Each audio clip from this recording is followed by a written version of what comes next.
সত্ত্বেও মহাপ্রভুর ভক্ত এবং শিষ্য হয়েছিলেন। তাই মহাপ্রভু চাঁদ কাজীকে মৃত্যুর পরে নিজে হাতে মাটি দিয়ে সমাধি দিয়েছিলেন। তো চাঁদ কাজী কে ছিলেন? ভাগবতে বিশ্বাসী হলে ভাগবতে বলেছে চাঁদ কাজী ছিলেন দাপর যুগে মথুরার রাজা কংস মহারাজ।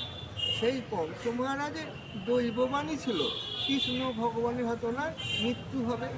তাই মৃত্যু ভয়ে ভীত হয়ে কংস মহারাজ কৃষ্ণ ভগবানকে মেরে ফেলার জন্য অঘাসুর, বকাসুর, তৃণাবর্ত, পুতনা এই সমস্ত অসুরদের দ্বারা কৃষ্ণ ভগবানকে মেরে ফেলার চক্রান্ত করেছিল, যেটা টিভির পর্দায় দেখে থাকবেন।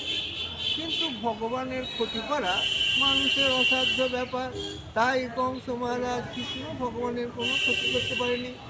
তখন কৃষ্ণ ভগবান কংস মহারাজকে বলেছিলেন সম্পর্কে তুমি তোমার মামা হও, তথাপিও চিনতে না পেরে মেরে ফেলার চক্রান্ত করলে।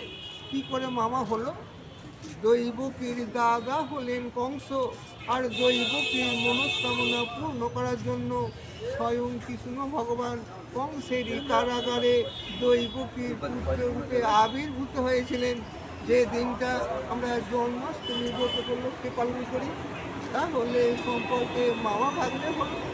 তথাপিও চিনতে না পেরে মেরে ফেলার চক্রান্ত করল। তাই পরবর্তী জন্মে তুমি যবনের ঘরে জন্ম নেবে, অর্থাৎ মুসলিম পরিবারে জন্ম নেবে। সেই দাপর যুগের কংস মহারাজ কলিকালে ভাগবতের কথা অনুযায়ী চাঁদ কাজী হিসাবে জন্ম পেলেন।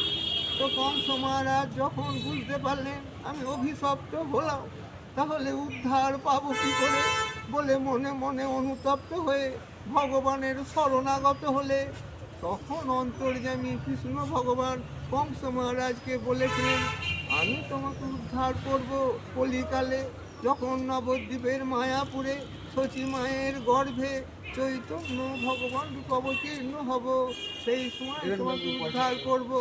সেই চৈতন্য ভগবান চাঁদ কাজীকে হরির নাম মন্ত্র দিয়ে ভক্ত এবং শিষ্য করে উদ্ধার করেছিলেন, আর আশীর্বাদ করে বলেছিলেন তুমি যবন হয়ে মুসলিম হয়ে আমার ভক্ত এবং শিষ্য হলে, তাই তোমার নাম যাতে জগতে অমর হয়ে থাকে তার ব্যবস্থা হিসাবে তোমার মৃত্যুর পর আমি নিজে হাতে মাটি দিয়ে সমাধি দেব, আর সমাধির ওপরে গোলক চাপা গাছ বসিয়ে যাব, যে গাছের ফুল সারা বছর ধরে আমার আশীর্বাদ স্বরূপ তোমার ওই সমাধিতে ঝরে পড়বে। এই সেই গোলক চাপা গাছ, যার বয়স বিগত দোল পূর্ণিমার দিন 525 বছরে পড়েছে। এই হচ্ছে এখানকার সংক্ষিপ্ত কাহিনী। জয় মহাপ্রভু কি জয়, মহাপ্রভু কি জয়, চাঁদ কাজী জয়।